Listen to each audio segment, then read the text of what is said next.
నమస్తే ఆంధ్రప్రదేశ్. ఈరోజు ఒక గొప్ప నాయకత్వ లక్షణాలు ఉన్న ఒక నాయకుడి గురించి మాట్లాడదలుచుకున్నాం. అంటే ఇలాంటి నాయకుడు ప్రసంగం చూసినప్పుడు ఖచ్చితంగా గూస్ బంప్స్ వస్తాయి.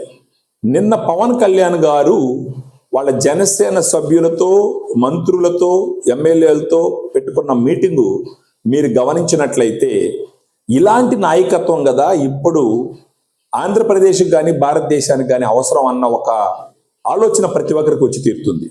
పవన్ కళ్యాణ్ గారు నిన్న ఏమన్నారు? ఆయన చెప్పదలుచుకునింది సుత్తి లేకుండా సూటిగా అతను సొంత పార్టీ జనాలకి క్లియర్గా ఆన్ ద స్పాట్ మెసేజ్ ఇచ్చేసినాడు. ఏం చెప్పినాడు ఆయన? ఫస్ట్ వచ్చేసి జనసేనకు సంబంధించిన వాళ్ళు ఎవరైనా సరే వాళ్ళ నాయకుల మీద, అంటే జనసేనలోనే ఉండి జనసేన నాయకుల మీద సోషల్ మీడియాలో విమర్శలు చేయడం కరెక్ట్ కాదు.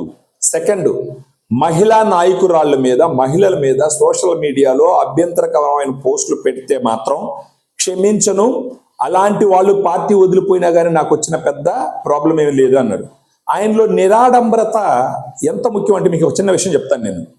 ఆయన ఏమన్నాడు? ఈరోజు నేను జనసేన పార్టీ పెట్టకపోతే ఆంధ్రప్రదేశ్లో ఏమైనా రాజకీయాలు ఆగిపోతాయా?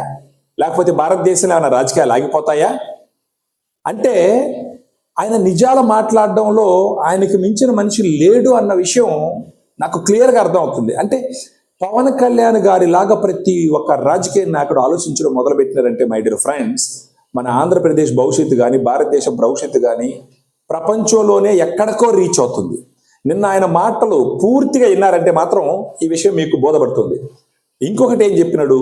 ఆయన సోషల్ మీడియా విభాగం అంటే క్రమశిక్షణకు సంబంధించిన ఆ వ్యక్తి దగ్గర క్లియర్గా చెప్పినాడు, ఎవరన్నా సరే క్రమశిక్షణని దాటి ఇలాంటి పోస్టులు పెడితే మాత్రం వాళ్ళని పార్టీలోంచి తీసేయడానికైనా సరే యూ డోంట్ మైండ్, ఏం ఆలోచించొద్దు, ఒకసారి వార్నింగ్ ఇవ్వడం, మారడానికి, మారకపోతే తీసినని చెప్పేసి. సెకండ్, ఇంకొక ఇంపార్టెంట్ పాయింట్, రాజకీయాల్లో వారసత్వం గురించి మాట్లాడాడు. ఆయన ఏమన్నాడు?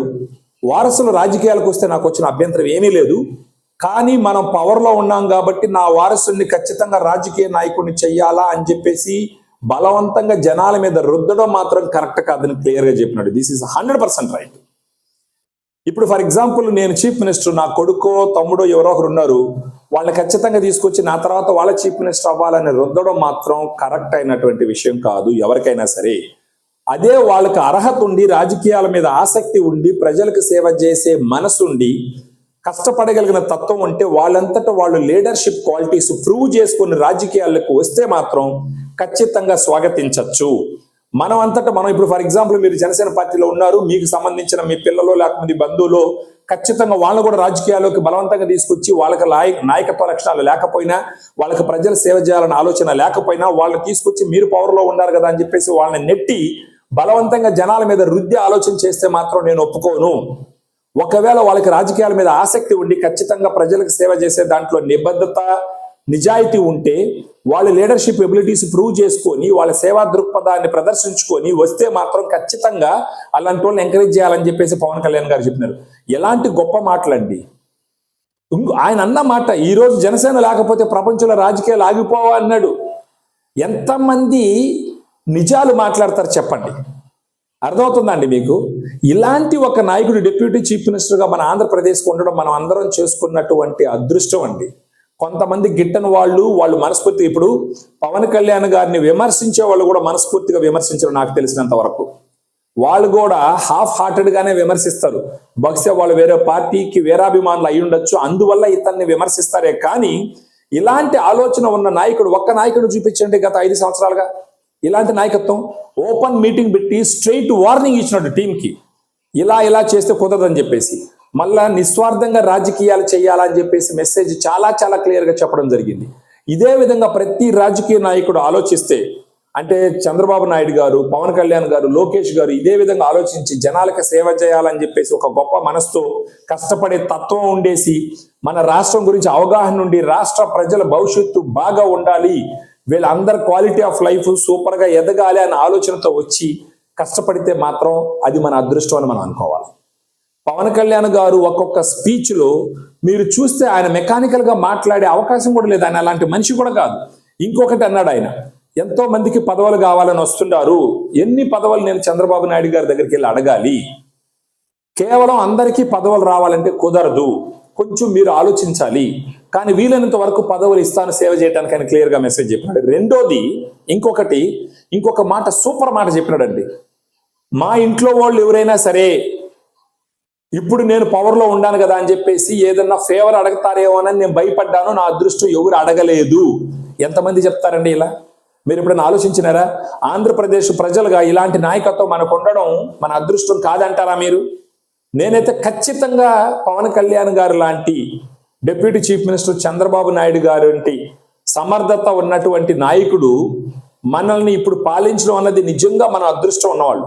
అంటే ఏదో అకౌంట్లో నెలాఖరైతే కొంత సంక్షేమం వేసేసేసి మిగతా దాని గురించి పట్టించుకోకుండా మళ్ళా మనకే రేట్లు పెంచేసేసి, అంటే ప్రజల దగ్గర నుంచి రేట్లు పెంచి డబ్బులు దండి కొంతమంది ప్రజలకు సంక్షేమం ఇచ్చేసి దీన్నే పరిపాలన అనేసి ఎవరైనా అనుకుంటే, మన తెలుగు ప్రజలు కూడా కానీ ఇలా ఆలోచిస్తే క్షమించాలి మై డియర్ ఫ్రెండ్స్, అది కరెక్ట్ కాదు. ఒకవేళ మీ ఆలోచన విధానం అలా ఉంటే దయచేసి మార్చుకోండి.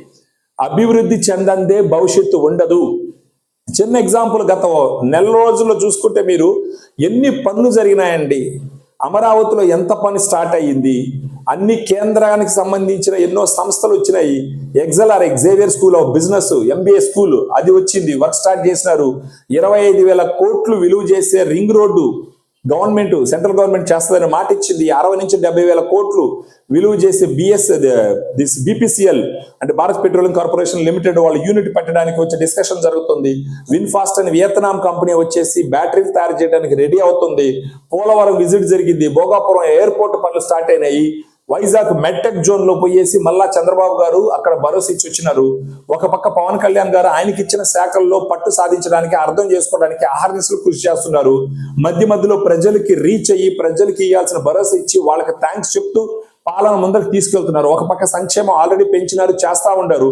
ఇలాంటి సిచ్యువేషన్ ఇది మంచి రోజులు కాదని మీరు అనుకుంటున్నారా?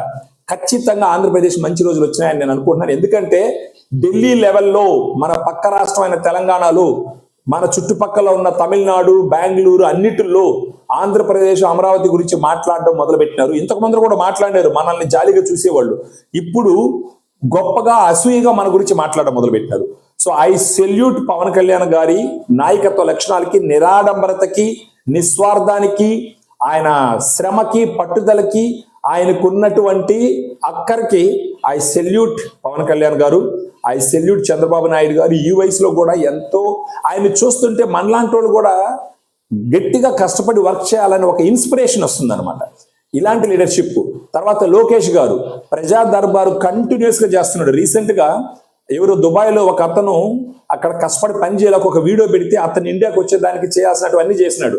ఇంకొకటి 25 మంది వికలాంగులు పెద్ద పెద్ద ఇన్స్టిట్యూషన్స్ లో వాళ్ళు అది సాధిస్తే సీట్లు ఏదో ఒక ప్రాబ్లం ఉంటే ఇమ్మీడియట్ గా జీవో రిలీజ్ చేసి వాళ్ళు ఆ ఇన్స్టిట్యూట్ లో జాయిన్ అయ్యే విధంగా మార్గం సుగమం చేసి వాళ్ళకందరికి ల్యాప్టాప్లు ఇచ్చి వాళ్ళందరినీ తీసుకొస్తూ ఉన్నాడు. సో ఇసుక ఫ్రీగా పెట్టినారు. ఇలాంటివన్నీ జరుగుతున్నాయి. నెల రోజులు ఇన్ని జరిగినప్పుడు రాబోయే 5 సంవత్సరాల్లో ఎంత మంచి జరుగుతుంది అన్నది మీరు ఆలోచించాలా.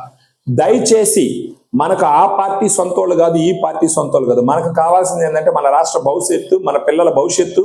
మనం గొప్పగా ఈ ఆంధ్రప్రదేశ్ తర్వాత మన ఇండియాలో ఎక్కడైనా సరే ఆంధ్రప్రదేశ్ గొప్పగా మాట్లాడాలా, గొప్పగా మన గురించి కొనియాడాలా. ఇది మనకు కావాల్సిన లక్షణం. మన జీవన ప్రమాణాలు పెరగాల. సో దయచేసి అర్థం చేసుకోండి. దీనికి సంబంధించి కామెంట్స్ ఏదైనా కామెంట్స్ చేయండి. దయచేసి గౌరవంగా కామెంట్ చేయండి. ఎవరిని కూడా ఇప్పుడు చంద్రబాబు నాయుడు గారిని కూడా ఏకవచనంతో దూషించకూడదు, వాళ్ళు మన లీడర్లు. అదే విధంగా జగన్ గారిని కూడా ఏకవచనంతో దూషించకూడదు. జగన్ గారు మన ఇంతకు ముందర ముఖ్యమంత్రి కాదు. అదే విధంగా పవన్ కళ్యాణ్ గారిని కూడా ఏకవచనంతో దూషించకూడదు. ఎవరన్నా ఒకరు ఏకవచనంతో దూషిస్తున్నారంటే అది వాళ్ళ సంస్కారానికి, వాళ్ళ పెరిగిన విధానానికి నిదర్శనం అని అనుకోవాలా. దయచేసి భాష మార్చుకోవాలా, గౌరవంగా మాట్లాడాలా.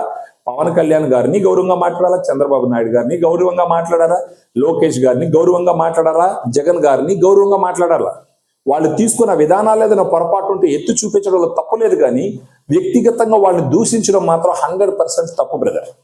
మన మాట్లాడే విధానం మార్చుకోవాలి. ఈ వీడియోస్లో ఒకరిని దూషించడము, సింగిల్గా టార్గెట్ చేయడం అన్నది పాయింటే కాదు. మీ అందరిలో చైతన్యం తీసుకొచ్చి రాష్ట్ర భవిష్యత్తే ప్రథమ కర్తవ్యంగా చెప్పి ఆ రాష్ట్ర భవిష్యత్తుని బిల్డ్ చేసుకోవడానికి ఇప్పుడున్న గవర్నమెంట్కి సలహాలు ఇస్తూ వాళ్ళు ఏదైనా పొరపాట్లు చేస్తే ఎత్తి చూపిస్తూ జనాల్లో చైతన్యం తీసుకొస్తూ మన రాష్ట్రానికి ముందర తీసుకుపోవాలన్నదే మన ఛానల్ యొక్క ఉద్దేశం. అందుకే Andhra Pradesh loading development and dignity అని పెట్టడం జరిగింది. దయచేసి అందరూ సబ్స్క్రైబ్ చేయండి, షేర్ చేయండి, లైక్ చేయండి. మన ఆంధ్రప్రదేశ్ని బిల్డ్ చేసుకుంది. జై హింద్, జై ఆంధ్రప్రదేశ్, జై అమరావతి.